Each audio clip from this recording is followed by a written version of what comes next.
disais-je, besoin de regarder autour de nous, ou un peu plus loin. Cela semble, et ça l'est, évident pour ceux qui sont avertis et ceux qui discernent.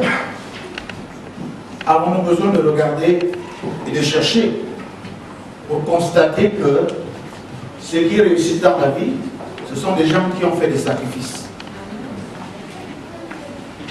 Nous n'avons pas besoin d'aller chercher loin. Si vous voyez dans une maison des enfants réussir, c'est que assurément les parents ont fait des sacrifices. Vous voyez quelqu'un dans une ascension fulgurante, dans la gloire, le mot est déjà lancé parce que nous allons parler de ça. C'est quelqu'un qui a fait des sacrifices. Nous parlons d'une émulation saine. Nous parlons de quelqu'un qui réussit de façon normale. Si vous voyez quelqu'un, une femme, un homme, construit beaucoup de maisons, c'est qu'il fait beaucoup de sacrifices. Fut-il très riche ou immensément riche? À ce titre, le sacrifice donc c'est affecté, n'est-ce pas, pour rendre sacré, pour rendre efficient ce que nous avons comme, on va dire, budget, comme richesse, comme trésor. Assurément, on ne peut pas sacrifier quelque chose d'abord que l'on n'a pas, mais on ne sacrifie, pour parler de sacrifice, que quelque chose qui a réellement de la valeur. C'est ainsi qu'il y a les sacrifices dédiés aux dieux. Il y a aussi des sacrifices que l'on fait, comme je disais tout à l'heure, de façon sociale, professionnelle. Beaucoup d'entre nous négligeons cet aspect. Et d'ailleurs, le sacrifice, c'est également, on va dire, l'emblème de la chrétienté. La croix, en fait, symbolise le sacrifice, ou plutôt la soumission de ta volonté à la volonté du projet que tu as. Alléluia. Amen.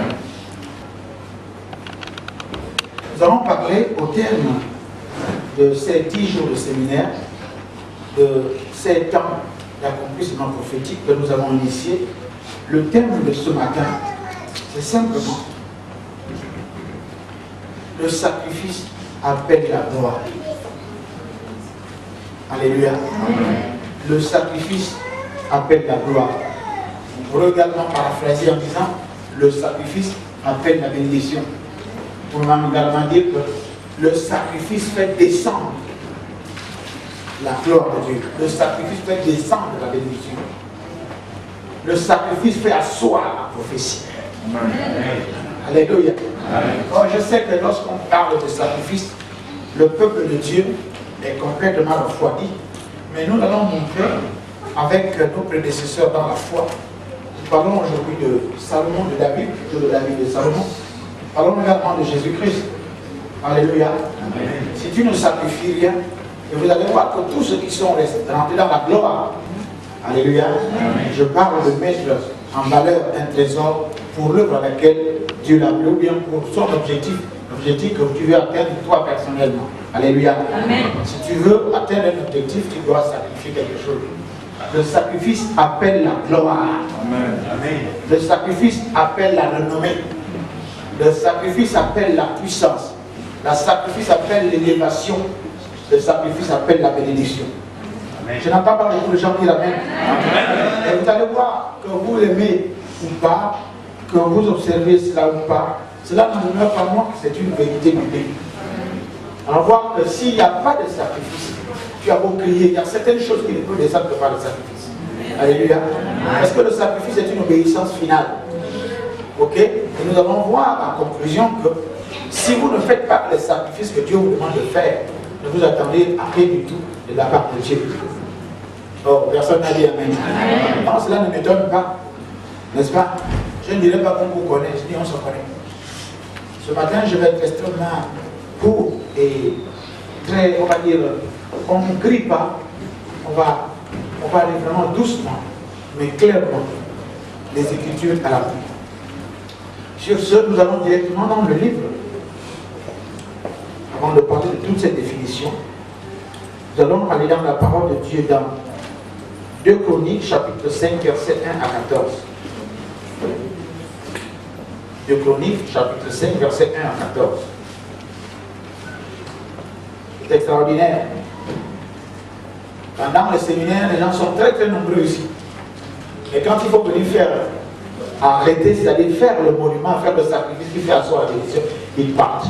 Pas étonnant que leur vie soit Kaya. Ils n'ont rien compris. Tout cela n'a été qu'un enseignement en l'air, parce que tu ne l'as pas fait asseoir. Lorsqu'on dresse un monument, le monument est le témoignage entre Dieu et toi, pour dire que tu as écouté la parole et tu as obéi et que Dieu se rappelle. Dieu ne se rappelle que s'il y a un monument. Regardez toute la vie du peuple d'Israël. Chaque fois qu'il y avait une grande délivrance, n'est-ce pas, non? Il dressait un monument pour que les générations, et pour Dieu aussi, il se souvienne que ici, Dieu a accompli quelque chose. Si tu ne fais pas le geste, pas le monument, le reste là n'est que situation et ruine de l'âme. Alléluia. Ce matin, 2 Chroniques, chapitre 5, verset 1 à 14.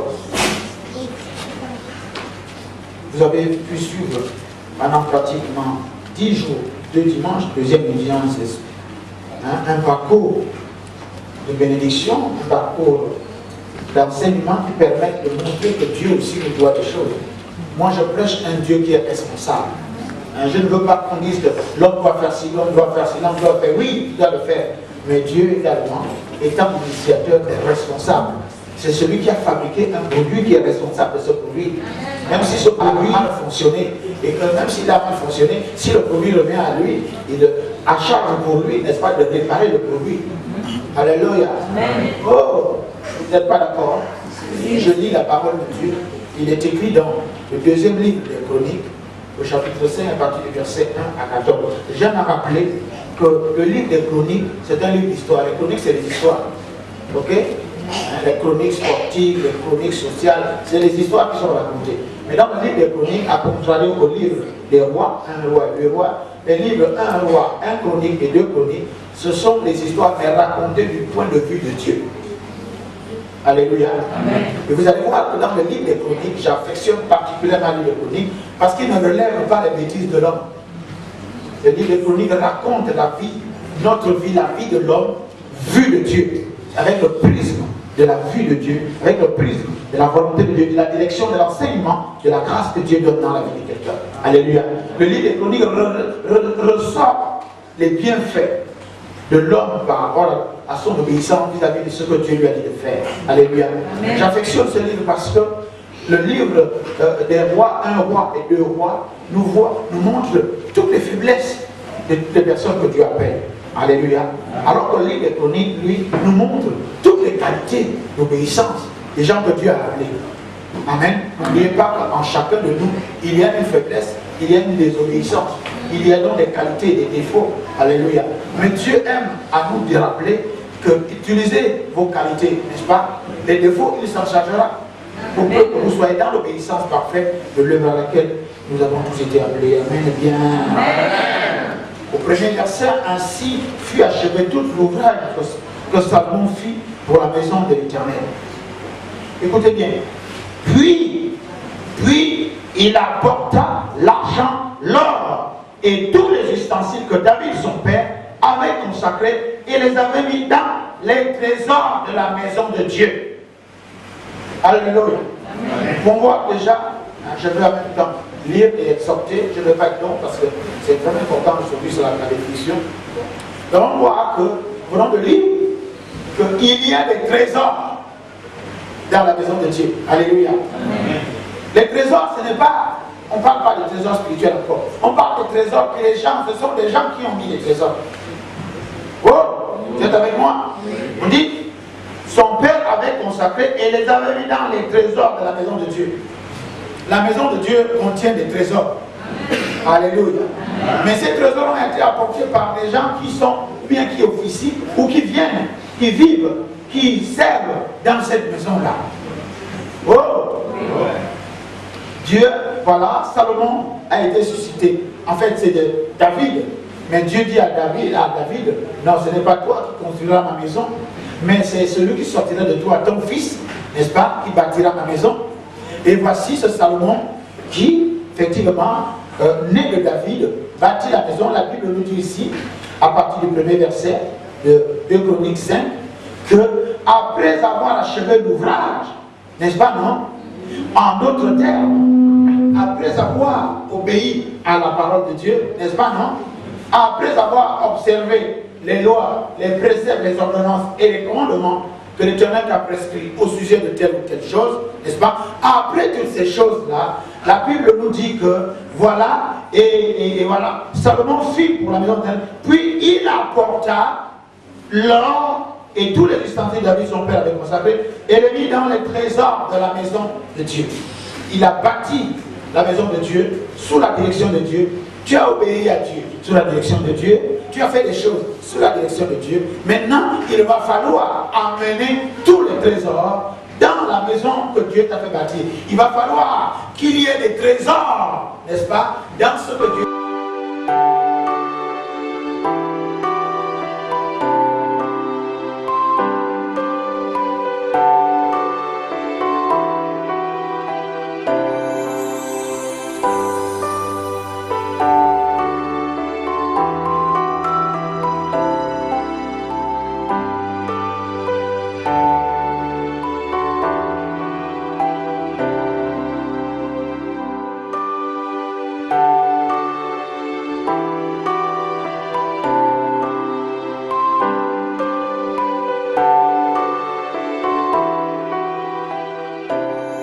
Tu as bien obéi. Maintenant, tu as ce que tu as de bâtir, on va parler. Ta prophétie, tu y crois, voilà, elle est là. Maintenant, il va falloir, on va parler à la manière des humains pour qu'on se comprenne, n'est-ce pas? Il va falloir la garder. Amen. Il va falloir, on va parler à la manière des hommes, la financer. Amen. Alléluia. Amen. Il va falloir la doter des trésors. Amen. Alléluia. Amen. Mais les trésors, tu les as, ne t'inquiète pas. Qu'as-tu que tu n'as pas reçu? Et Dieu ne te demandera jamais ce qu'il ne t'a pas donné. Alléluia. Amen. C'est de quoi je parle. Je continue. Alors Salomon assembla à Jérusalem les anciens d'Israël, les chefs de tribus, les chefs de famille, les enfants d'Israël, pour transporter de la cité de David qui est à Sion, l'art de l'alliance d'Éternel. Tous les hommes d'Israël se réunirent auprès du roi pour la fête qui se célébrera le 7e jour. Lorsque tous les anciens d'Israël furent arrivés, les Lévites portèrent l'âge et transportèrent l'âge, la tente d'assignation et tous les ustensiles sacrés qui étaient dans la maison d'Adam. Je lis tout ça pour que le verset ne soit pas sorti de son contexte, parce que nous allons voir, et pour nous donner envie de lire, et nous devons la lire également. Ce furent les sacrificateurs et les Lévites qui les transportaient. Le roi Salomon et toute l'assemblée d'Israël convoquaient auprès de lui, se terre devant l'arche. Écoutez maintenant la suite. La Bible dit clairement, ils sacrifiaient et des brebis et des bœufs qui ne purent être ni comptés ni nombrés à cause de leur... Il a obéi à Dieu, n'est-ce pas, non? Il a fait l'ouvrage. Le peuple, David son père, avait rassemblé tout le matériel et tous les matériaux qu'il faut pour bâtir la maison de l'Éternel. Et Salomon a fait tout ce qu'il fallait, ok? Et il a pris les trésors, il les a mis dans la maison de l'Éternel. Ensuite, maintenant, il va passer à la phase où il devait chercher la gloire, il devait chercher la richesse, il devait chercher la renommée, il devait chercher la bénédiction, il devait chercher la puissance, il devait chercher l'honneur, il devait chercher le règne, il devait chercher l'établissement, il devait chercher le charisme et le rayonnement. Amen. Alléluia. Amen. La Bible déclare que Salomon, voici ce qu'il fait. Il sacrifiait des brebis en poutoulou. Il sacrifiait des bœufs pêle-mêle. Il y avait